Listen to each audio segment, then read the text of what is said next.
sempre di giovani un pochino più grandi, quelli delle scuole superiori udinesi ma non solo, a Cividale del Friuli, dove è partito il campus solidale per avvicinare per l'appunto gli studenti al mondo del volontariato. Il nostro microfono Massimiliano Fanni Caneles, presidente dell'associazione Auxilia Onlus, e il consigliere regionale del PDL Roberto Novelli. Ascoltiamo il servizio.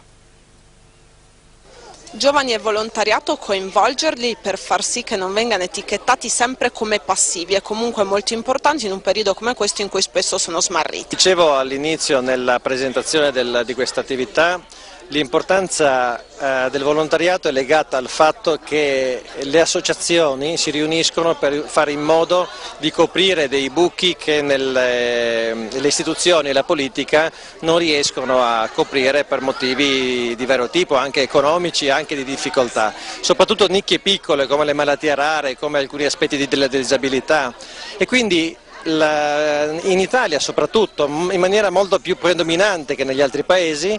le persone si riuniscono insieme, si sono sempre riuniti insieme, già dall'inizio delle corporazioni del Rinascimento, per fare in modo di creare un gruppo più forte, perché, come il detto, l'unione fa la forza, perché più persone insieme possono in qualche maniera raggiungere il risultato. Un'iniziativa importante per i giovani, quella che si svolge quest'oggi e nei prossimi 2 giorni a Cividale del Friuli, in un periodo in cui peraltro la Regione parla di legge per i giovani.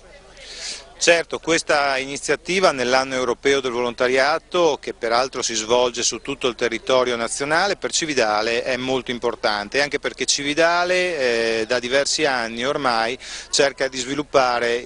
l'aspetto aggregativo e il coinvolgimento di giovani che parlano, si confrontano su temi importanti per il loro presente e anche per il loro futuro. Per quanto riguarda la nostra regione, il centrodestra, in particolare il PDL, primo firmatario Massimo Blasoni, ha presentato insieme a me e ad altri consiglieri una proposta di legge proprio sul mondo giovanile, e devo dire che questa proposta di legge tratta tutti i temi importanti che